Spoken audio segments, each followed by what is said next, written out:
Prince जी,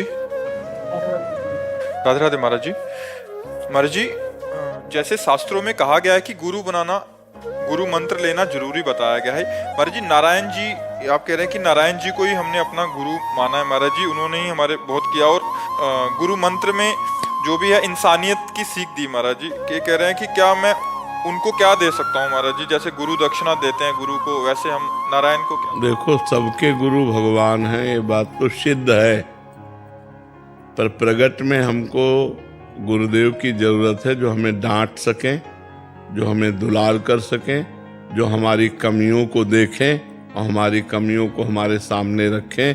इसलिए हमें प्रगट में नारायण आके तुम्हें डांटेंगे नहीं, नारायण आके तुम्हें दुलार नहीं करेंगे, जो तुम्हारे मन में आवे सो करो।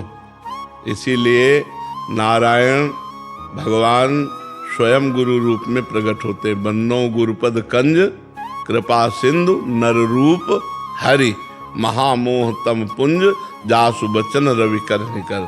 बंदे कृष्णम जगत गुरु, वो तो सबके गुरु है ही हैं, लेकिन हमको प्रगट गुरु की आवश्यकता है। प्रगट किसी भगवत प्रेमी महात्मा को गुरु मानकर उनके चरणों की आराधना करके उनकी आज्ञा का पालन करें तो नारायण अपने आप मिल जाएंगे। और डायरेक्ट नारायण से तो देख लो भाई, हमारी तो पहुंच नहीं है। हमारी तो पहुंच गुरु चरणों तक है, गुरु चरणों तक है। उनकी आज्ञा में चलना, उनके द्वारा दिए हुए नाम मंत्र का जप करना और उनको अपना जीवन धन मानना, सर्वस्व मानना, हमें तो लगता है इसी के द्वारा भगवत प्राप्ति होती है। चाहे शिव विरंच सम होई, गुरु बिनु भवनिधि तरह न कोई। हमें डांट की जरूरत है। अब जैसे हमारे गुरुदेव भगवान हैं, जहाँ उनके सामने गए तो कोई गलती नहीं होनी चाहिए। कोई अब जहाँ दृष्टि उठा के डाले तो एक बार पूरा शरीर कांप जाता है कि एक्सरा हो रहा है, कहीं कोई इधर से उधर वृत्ति नहीं होनी चाहिए। एक गुरुदेव का भय होता है, एक मतलब चाहे जितना वो प्यार करें, चाहे जितना दुलार करें, पर एक भय रहता है गुरुदेव का सच्चे हृदय में।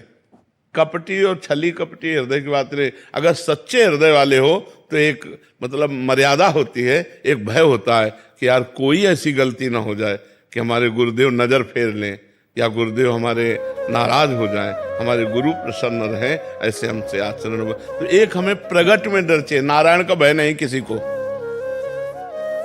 किसी को नारायण का भय नहीं है। तो नारायण के होते हुए सब हो रहा है ना, और गुरु के होते हुए नहीं होता। बहुत कठोर शासन गुरु का होता है, तब शिष्य माया पार होता है।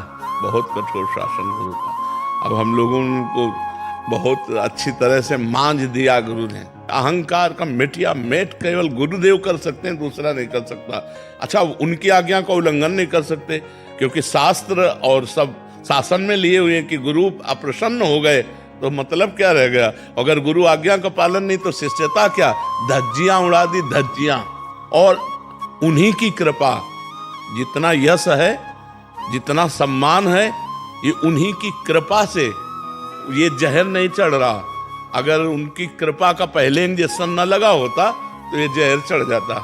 सम्मानम कल्याति घोर गर्णम नीचापमानम सुधा, श्री राधा मुरली धरो भज सके वृंदावन माते। सम्मान जहर है। ये अपना जब नशा चढ़ता है ना तो अहंकार पुष्ट हो जाता है कि हमें 1000 लोग प्रणाम कर रहे हैं, हमें 1000 लोग मान रहे हैं, भगवान से विमुख हो जाता है। और जब गुरु कृपा होती है तो चाहे पूरा विश्व नमस्कार करे, उसका कोई असर नहीं होता, क्योंकि गुरु कृपा कवच होती है। तो हमें लगता है प्रगट गुरु की आवश्यकता है। कुछ ना होने पर कोई अपराध गलती नहीं है, और सेवा में लगे। ए निकलो बाहर जी, निकलो बाहर, निकलो गेट के बाहर निकलो। अब आज्ञा हुई तो तुरंत गेट के बाहर निकले, तुरंत चिट्ठी नहीं बंद, ताला लग गया। अब बाउंड्री से जाके महाराज जी कोई गलती हो तो क्षमा कर दो, हमें सेवा दे दो। मतलब अब इसका अहंकार कहाँ है, अब इसकी क्षमता कितनी है, अब ये कितना सहनशील है।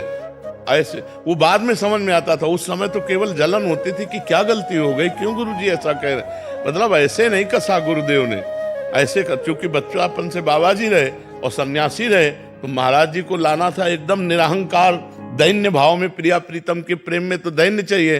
तो अहम ब्रह्मास्मि का कठोर हृदय और दासोहम में परिवर्तन करना सबसे कठिन बात होती है। ये तो केवल गुरुजी परिवर्तन कर पाए, ले तो ये परिवर्तन नहीं होला था, क्योंकि 20 वर्ष अहम ब्रह्मास्मि का चिंतन होना और फिर उसके बाद दासोहम में बिल्कुल मतलब खिलाफ बात है उसका। हाँ, तो ये गुरु कृपा ही केवलम, गुरु कृपा है, मारा की धज्जियां उड़ा दी, बिल्कुल बिल्कुल धज्जियां उड़ा दी। गुरु महिमा है, गुरु कृपा ही केवलम, गुरु कृपा ही केवलम। महाराज जी उसके बाद आपको कृपा का अनुभव हुआ? अरे प्रतिपल उसी समय कृपा का अनुभव होता था कि मेरे गुरुदेव कितने कृपालु हैं। जिस रज को ब्रह्मा शिवादि याचना करते हैं, किशोरी तेरे चरणन की रज पाऊं, उस रज को उड़ उड़ कर हमारे मस्तक पर लग रही है, हमें ब्रजवासियों की चरण धूलि में लौटने का सौभाग्य मिल रहा है। अगर ये कृपा न होती तो जिंदगी में न कर पाता है। जो सेवा करनी थी वो जिंदगी में न, और उसी सेवा ने हमारे हृदय को अहंकार रहित, हमारे हृदय को भगवत प्रेम के लायक वही सेवा बनाए। सेवा से ही बात बनती है, कृपा ही कृपा, गुरुदेव की कृपा ही कृपा है। बिल्कुल महाराज जी एक प्रसंग आप सुनाते हैं, जब आप रोटी मांगने तो महाराज जी ने बोला कि हाँ, यही अन्योर में था।